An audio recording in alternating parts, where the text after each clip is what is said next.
Hello everybody, my name is Nicholas Rivas and I do videos on politics and stuff, and today we're going to be talking about the most recent UFC card 276. The fights were amazing. I don't want to take anything from the card. I definitely had higher expectations than the fights themselves. So for one, Misha Tate and Lauren Murphy should have been on this card. That would have been great. That's a little sad that they didn't, but it is what it is, right? Um, in lieu of that, I think that kind of saved the card, but I'll get there when I get there to talk about the replacement. Pedro Munoz and Sean O'Malley fought, and that one I was so excited for. I wanted this fight to be so much bigger, and it was a DQ because of an eye poke. And I guess that was the best outcome given how they said Pedro Munoz was winning on the card from the judges' side. I don't believe that, but I guess we'll never know. Um, I guess that's the best route because it didn't look like Pedro Munoz was able to check Sean O'Malley's feet. Every time he kept going for a kick, he would get checked. It looked like it was going to catch up to Pedro. So I can't, we'll never know. We'll never know. Um, the card started off really annoying, and then Robbie Lawler came with Brian Barberena, and it was just a firework. Like, I thought Brian was done. I was like, oh my god, this guy's about to get beat. And Robbie, as many losses that he does have in his career as of late, he's still a legend, and I'm glad he got this chance to show that. Like, he's precision, his vet status showed that he can still throw and hit, and with precise, like, oh my god, the precision is amazing.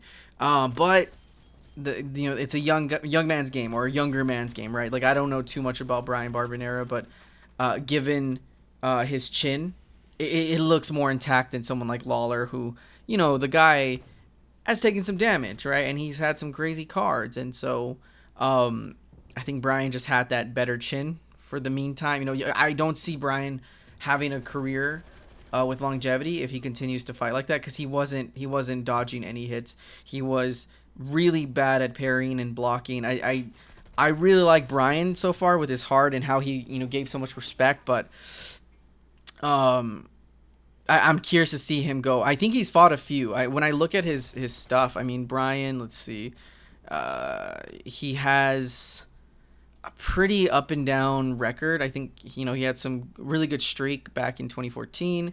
Brian had a pretty good streak, but he lost to a lot of likes. He lost to the kind of usual suspects of Colby, Leon, Vicente Luque. But he has like people with like Sage Northcutt, and so like I kind of see this guy as a gatekeeper right now, but I guess we'll see, right? To my favorite fight, one of my favorite fights, because the Robbie fight was up there, but God, this Alex Pereira fight, I was scared. I was honestly like, I really hope this guy loses, because Izzy's gonna get destroyed. And I thought, okay, well, if Sean gives him like a pretty good fight, the UFC has levels to this, right? Like, him jumping in isn't gonna be 1-for-1, and so these UFC grapplers might scare him or freak him out, but nah, he came in and he destroyed Sean. He made Sean look like timid. When I was looking at Sean's stance and his posturing and how he approached Alex controlled him. Alex is a beast. Alex will be champ. Like, when I saw it, I was like, oh my god, he's gonna be champ. I love Izzy. We'll talk about his fight, even though I'm in defense of his fights. Alex just looked good. Alex looked really good. So yeah, it was funny to hear Sean win over this crowd, but yeah, he got destroyed. God, I was really kind of hoping for Sean, though. As much as I politically don't agree with the guy, I think he's so funny, and he would have been a funny champ. Alex versus Holloway. I don't even want to talk about this one because I like Alex. Like, I emulate him anytime I do any sort of fighting. I have the same body size as him, and so the short, stubby, but keep people at a distance. It's just a smart game plan to have. And how he puts pressure, and his arsenal is incredible. The guy can grapple. The guy can, strike with you. He can defend. He can parry. Just everything he does is amazing. But I'm a Max Holloway stan. I ride to death with the guy. He's one of my favorite fighters. All his fights are something that I like have to rank in my top fights. Like, there's never a boring fight with this guy. But this fight was disappointing. I don't think he did anything worse than before. I think just Alex was just more leveled up, So that was a hard fight to see.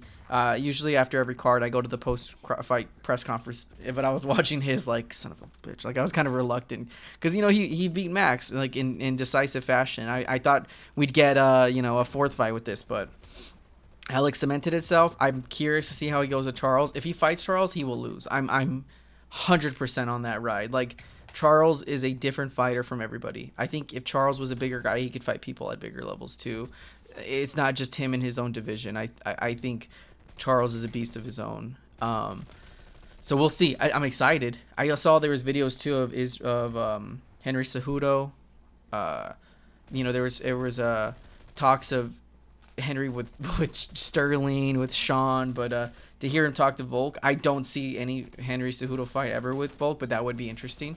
I think Alex would take Cejudo. Cejudo's one of my favorite fighters too, but he doesn't have that, I think, same arsenal as Alex does. Alex is a breed of his own. He's cemented himself as someone above the rest at this point.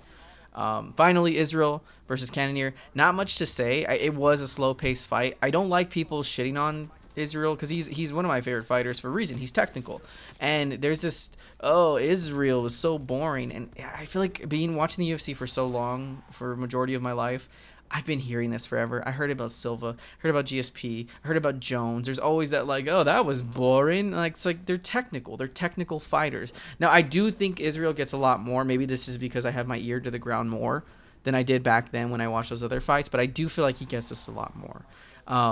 And I can kind of see it. He does play it safe. Like with Whitaker, I didn't think he needed to play it that safe. With Cannonier, I get it. So I guess we'll see with Alex. I don't think Israel would win against Alex. I don't think anybody would win Alex right now. It's going to take some time before we see Alex look in danger. I think Pereira is going to be champ. But great walkout from Izzy, and just it was a great card. This is a great international fight week, and I hope we see more. And I think next year I'm going to try to go because I didn't really understand the full scope of international fight week, but yeah, I'm sold on it. I need to go, even if the fights are lackluster. They're still so much fun. So yeah, that's basically it. I hope you guys have a great day and keep it 100. Peace.